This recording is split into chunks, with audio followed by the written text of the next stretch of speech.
Good morning, it's Robb here. Welcome to the September Upper Manhattan Monthly Townhouse Market Update.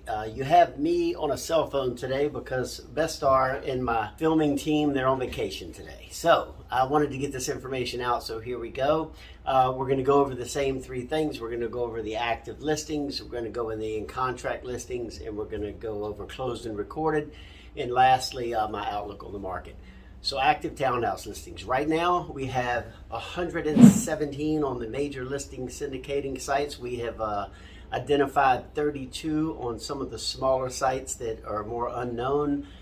Plus we know of an additional 10 to 12 that are completely off market. So technically we're at 160 properties to choose from if you're a buyer. That's more than I've ever seen. Again, another record. But for the on-market properties on the major listing syndicating sites, there's 117. So if you go do a quick search, that's what you'll find. What are those properties? Where did they come from? Okay, 17 of those are brand new this month. There were 16 brand new last month. Out of those new listings, I take it back, 13 are brand new, 17 total. 4 of those are relisted. They're properties that were taken off earlier. So we have 13 brand new listings that you haven't seen in 3 to 4 years. What left the market? 15 properties left the market. What happened with those? In contract or sold direct were only two out of 150. Okay, what happened to the others? 13 of those were delisted by the brokers and owners. So now the active breakdown of what we have left on the market right now, we have 35 under 2 million, 41 between 2 and 3 million, 30 between 3 and 4 million, and the 4 million plus continues to rise with 11. Discounts this month, 15 new discounts. Remember, there were 20 new discounts last month. What does that mean? The sellers are realizing we're in a buyer's market for sure. Okay, in contract listings, there are 10 in contract right now. Added to that list is 1, removed is 5. Out of the 5 that were removed, 3 of those have not yet been recorded, but it looks like they are solid and will be recorded. 2 of those have been recorded. Broken contracts that we can tell right now, one of those 3 could be a broken contract, but it doesn't appear to be from our research team.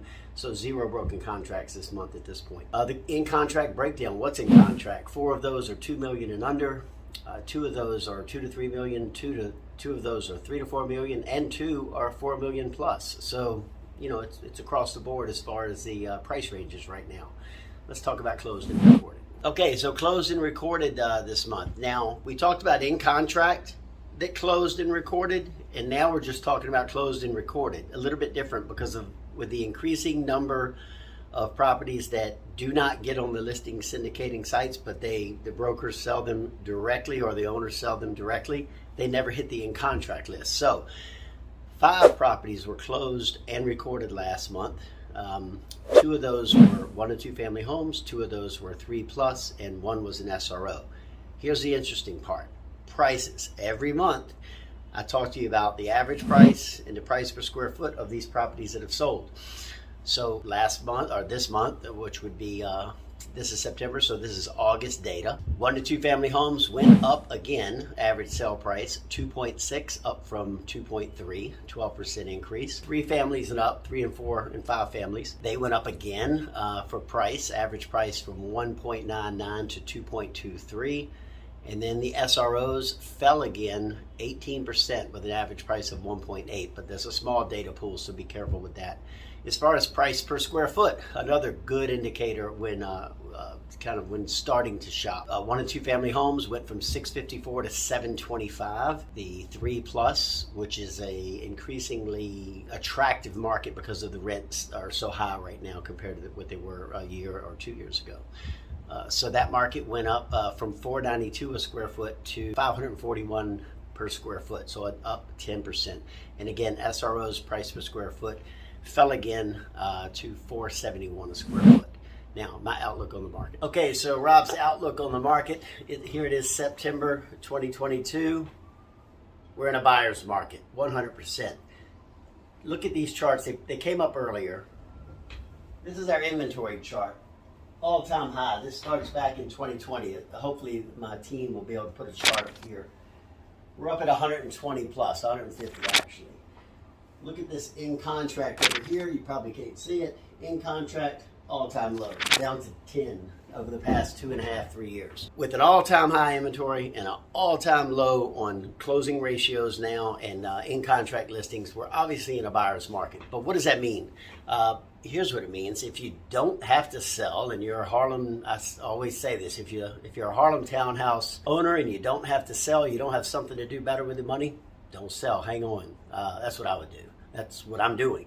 However, if you have multiple properties or you are ready to make a move in your life and you want that beach house or that mountain home that has been unbelievably out of reach for the past 3 years due to what's happening in the suburbs and non-urban markets, those markets are starting to see a standstill. They're starting to slow down to a point where they're finally showing discounts and they're finally showing price cuts. Watch that market and understand that over the past 3 years that we've been doing these reports, prices have held steady. You just heard it again. Yes, transactions are ridiculously low right now, but for whatever reason, people are hanging on, sellers are hanging on, buyers are on the sidelines. That will start to change soon. There will be some discounts and some properties will move at probably a lower price than before due to the next interest rate hike that was just announced. What's this, number 4? However, that same interest rate hike is affecting the outer markets. So those of you who are considering buying outside of Manhattan or outside of an urban market, watch those markets closely because you still have a really nice nest egg here that has not lost value, believe it or not, all the way through COVID. So if you were to sell, only sell if you've got something else you want to do with the money. Otherwise, let's stay neighbors here in Harlem. I'm not going anywhere. See you next month. See you in October.